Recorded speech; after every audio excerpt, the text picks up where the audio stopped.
In a world where content creators are trolls begging for subs, asking their communities for troll builds and meme loadouts just to play team deathmatch, onslaught, test maps, and casual siege, where in the world does a true player that wants to play ranked go to learn their champions? That was cringy. Okay, whatever. Let's just go ahead and say this. Please, if you're watching YouTubers or watching streamers to try and learn the game, you're doing it wrong. Why? Well, simple enough. Well, casual YouTube content creators, okay, I'm not gonna use names, okay? I don't wanna get into any flame wars or something. They are just having fun in team deathmatch and onslaught, maybe even casual siege. Sometimes you even see them play test maps. The point is that they're playing meme and fun builds, not builds made to win the game. Plus, you need to keep this in mind. They are always playing casual in a duo or a trio. You can actually see that in their stat page after each and every match they play. That's because they know that they cannot deliver any content on that meme build unless they had someone else on the team that was actually doing some work, like for example a good support, and not some random person who just wanted to try out not holding right mouse button while playing supports. Okay, someone that wants to listen to that specific streamer on my mind right now that wants players to play Binary Star Genos and focusing Lens Ying as solo supports. That's sad, but that's a real thing. Okay? Well, here's the thing. The way you actually learn the game is not by watching any stream either. That's simply because the champion you're trying to learn is not going to be on that stream, and a good match might not happen in the entire stream. What could happen is that streamer is going to be playing one-sided matches, either for his team or the enemy team. So basically, how can you make things faster in learning? Especially that most guides on the net right now are outdated. Okay, they're kind of in a sad state as well because no one can comment on them if they're, for example, on Paladin's Guru unless you somehow track down the Reddit link or some Discord server that had the link to that guide and then ask around about it. That's just too much work for a new player.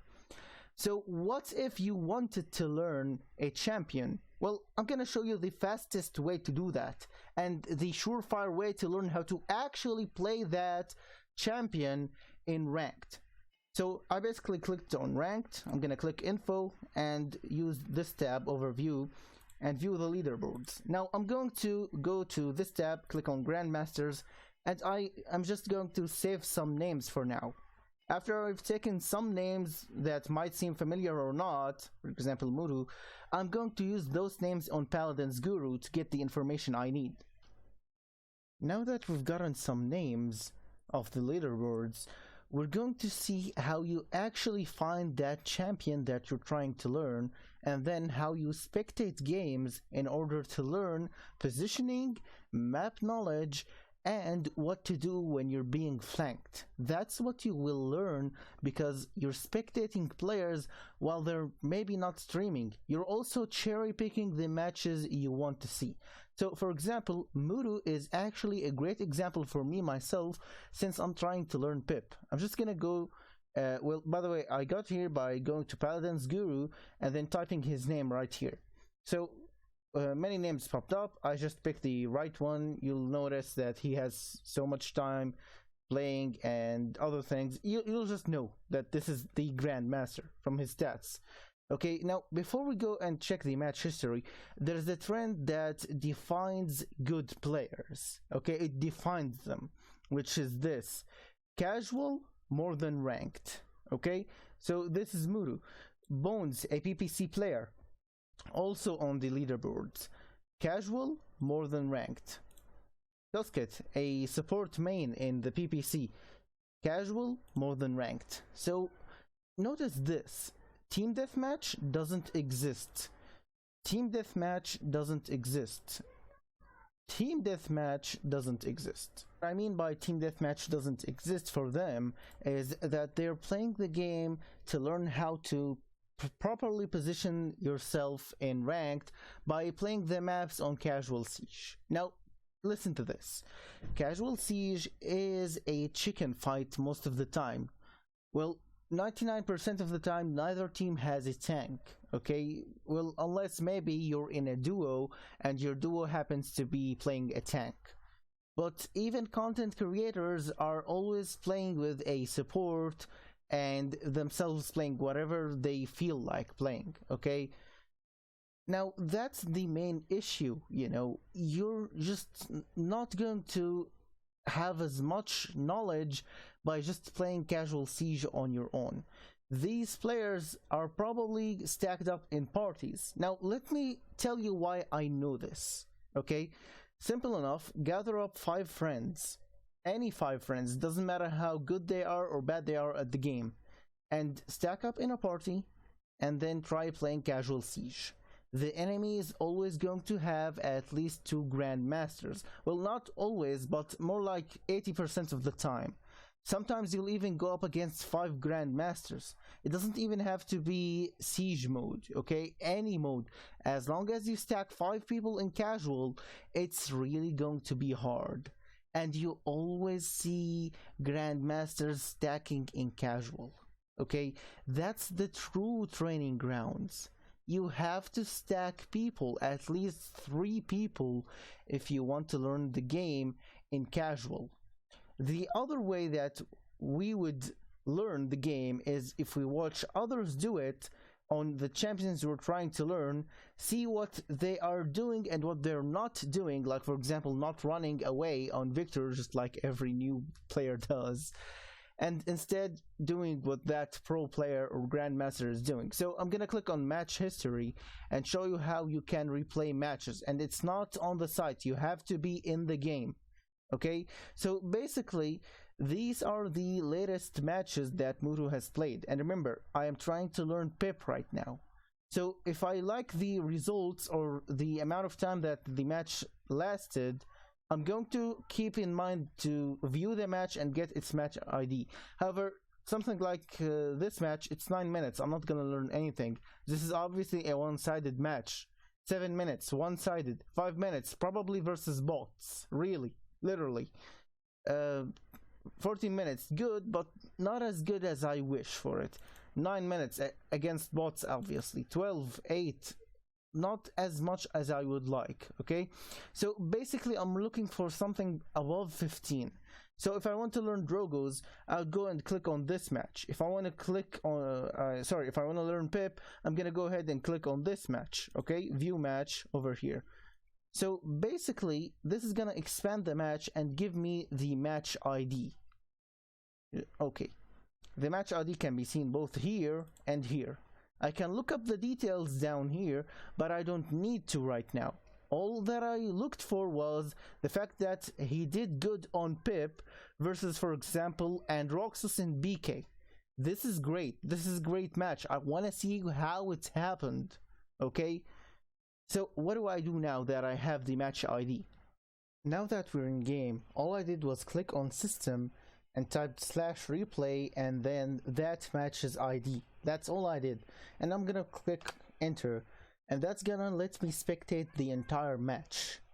Okay, from start to finish. Now, spectate mode isn't only used so that you would learn, there are other uses for it, such as, well, it's the way that the PPC is broadcasted, where they show you all of these flashy options. Okay, so basically what is all of this about?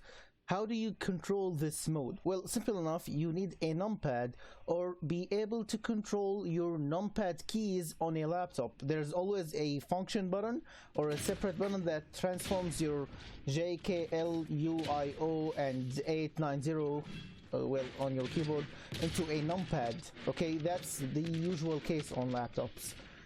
It's per model, so I can't really help you with that. So basically the controls are, well, you can move around with your normal movement keys, and you can use the Imani Dragon controls, which are your ability 1, ability 2, ability 3 and so on, to go up and down. Okay, so basically that's how you navigate if you don't want to be spectating anyone. Now next up is you spectating someone from their own point of view, which is going to be you pressing on the numpad any number from 0 through 9. Don't forget. That's how you switch who you're spectating. So I want to be spectating Pip. Now you've noticed that I've slowed it down. That's me using page down and page up to speed it up. Okay, so if you want to skip like the first round for some reason, you can do that. Now next up, when you use the normal numbers, not the ones on the numpad, you get this net worth, which means nothing by the way, damage dealt, damage shielded, healing, and objective time. 0 will remove that. For these flashy icons on the top that show you the KDA, you're using F5 through F8. If you want more details about that specific champion, you press F3. F2 shows you the items they bought and the credits they have, which is exactly the same thing that's on the right, by the way. Okay, so be mindful of that. So you don't need this. And F1 returns the cooldowns and abilities. So basically, this allows you to control the match entirely. So for example, what I'm learning right now is he's playing, well, Muru is playing Catalyst Pip. You can also check the details if you hold tab. Okay, and by the way, the whole spectate thing is only on PC if I recall correctly. You can't spectate games on console if you can't type in the system chat. I'm not entirely sure. If you can, well, good for you. So basically, I have now the loadout that he is using. I can read it while I'm spectating, or I can just look it up later. Okay. Next up, I'm going to be watching what he is positioning himself at. What is he doing? What is he doing against the enemy and Roxas? Okay, I don't even have to be just spectating Muru. I can also be spectating the support and seeing what their support is thinking when they're moving around. Do they need to heal him first as a priority? Do they need to heal the point tank? And what's going on exactly? So I'm not only learning that champion, I'm learning actual high elo positioning. Now keep in mind that this will help me and only me. When I go and play ranked, if I'm solo queuing, I'm the only one that knows that information probably. Okay, so I've learned that I can't expect my team to know everything, and I play while keeping that in mind. I try to be the leader in my team by asking them flank right, flank left, ult that guy, or wait until they're all stacked until you ult. That's how I play ranked when I solo queue, and I don't advise anyone to solo queue, okay, ever. Try to always be in a duo. Now, one last thing before we leave. I'm just gonna need some safe and, well, peace and quiet to be able to explain this, okay? So I'm gonna go in a versus bots match just to show you what I mean by this, okay? Let's go ahead, create a custom match, doesn't matter. Let's just say siege, but I'm gonna set the draft mode to ranked, okay? And I'm just gonna add bots. Oh, I can't because it's ranked, sorry. Let's just go ahead and do it without the ranked mode. I'm just going to be explaining how you're supposed to be dealing with that situation. So I'm just gonna add bots. Hold on while the game registers this. Okay, and we gotta remove this one. And we can start.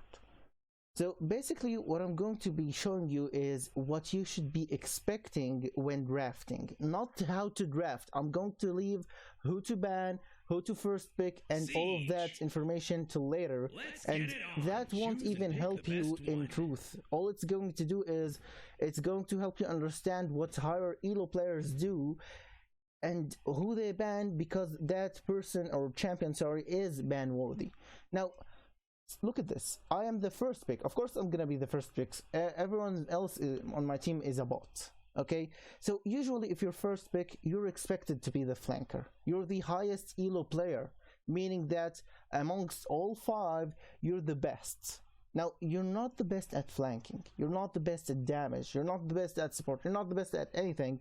It's just that you were winning the most or getting carried by someone who was in a party with you. That's the issue. If you're trying to be a support main or a tank main, you'll find yourself always at the top. So if you go ahead and pick what you know how to play, you just left your team at a disadvantage. Please understand this. Try to always know at least 4 champions per role before going into ranked, okay? Because you're going to need to be able to flank, you're going to need to be able to do damage. Your position in the draft simply means, do I happen to have the ability to relax? Do I have to hard carry? Do I even have the choice? That's the idea, okay? Let me tell you one of the saddest things in this game. You're a grandmaster. You know that you need someone like Io, for example, to win the game, since none of the enemies or you banned her, okay? They got no chance. Well, the situation that's gonna come up is one of your teammates is going to ask you to save her, or you are going to ask, does anyone want to play Io? Then you save her. Guess what happens next? Your second and third pick might just troll around and go and pick damage and flank. That's not always bad, but when it is bad, well, you've probably just lost the match already, because you've been left with either playing a tank or another support. Okay, that's just sad. Why do players insist on themselves flanking? Why don't you learn your position in the queue? Why don't you know that it's better to let the guy at the top do damage or flanking? The first two should always be flanking damage, unless they're boosted. Okay, unless they are boosted. And by boosted, I mean that someone was playing with them in a party. They were the support or the tank. It doesn't matter if it was a point tank or an off tank. And then they win the match because their carry, the flanker they were doing with, just carried the game. And then they are boosted. They're in Diamond plus Elo. They're sometimes being queued up with Grandmasters, and then they don't understand how to play all 4 roles. That's why you keep going up and down in rank. That's why you can't stay in one rank and barely keep your rank, okay? Now, I'm not saying that I myself am that great, okay? I'm still fairly new to the game. I only have like 4 champions at level 50, if I recall correctly, or around level 50 anyways. But still, I understand the basics. That's why I can say that I can play ranked. But please, let's go back and look at the pages of those Grandmasters. We're not going to be looking here again. We're gonna scroll down a little bit further. So basically we're looking at Bonds this time, and he is a support main in PPC. If you look at the contender teams, he's the support of his team right there. So basically, look at this. He's been playing supports for 631 hours. Frontliners nearly half that, even less than half of that. Damage less than half. Flank way less than that. Basically, he's a support main who's been playing casual for so long. And then he's trying to flex and transition into other roles. Notice this. Flanking isn't his thing. He knows that it takes way too much pressure control and being able to withstand that pressure. Okay, you can also look at the win numbers. So 2k wins as a support, 800 as a tank, 800 as a damage, 600 as a flanker. It's a completely different game when you're playing support from when you're playing frontliners, from when you're playing damage and flankers. Each one is like their own game because your positioning is completely different. Okay, maybe the easiest is point tanking, since, well, after the first fight starts, I mean, when you start and stack on the right or left with your team, you're just gonna go and stand on the point and try your best to stay alive. Okay, I understand that, but other roles do require positioning. Off tanks are the least represented role, well, I mean represented correctly, role in the game, because barely anyone knows how to actually off tank. Okay, it's not like that, not barely anyone, but still it's rare to find a good off tank, because the persons that are gonna be picking the off tank are probably the last 2 players. This is kind of sad, really, because you can't expect much. You really can't expect much. Now, I'm not saying that everyone should do something like this, play casual for an eternity and then switch to ranked. But this isn't one person that's doing it. So we've seen Muru do the same, we've seen Casket do the same, and Bones, and so many others have done the very same thing. They're learning by playing casual no matter the outcome. They're having fun in casual. They're stacking 2, 3, 4, 5 people most of the time. Yes, I understand that. They're playing the highest competitive game mode. 5 Grandmasters versus 5 Grandmasters with no bans.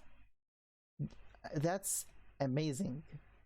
Okay, I understand that you can play the most broken stuff in the game, like for example pair up BK and Io as well as Khan and Inara. How do you lose with that team? Well, the enemy team is gonna have the same composition probably. I don't know, but still it's really more enjoyable. So if you can find a bunch of friends, maybe local friends, doesn't matter really, that can always stack casual with you, that's the way that people learn the game. You play against the odds of you going against good players. The more you stack players, doesn't matter in which mode you're stacking, the higher the chances you're going up against grandmasters. Okay, that's how you learn the game. You put yourself under pressure. That pressure will teach you how to play and win, when to stop running away, why you should never ever run away unless you can make it 100% safety. That's the main idea behind all of them playing casual for way too long compared to ranked. Thanks for watching and hope you enjoy Paladins.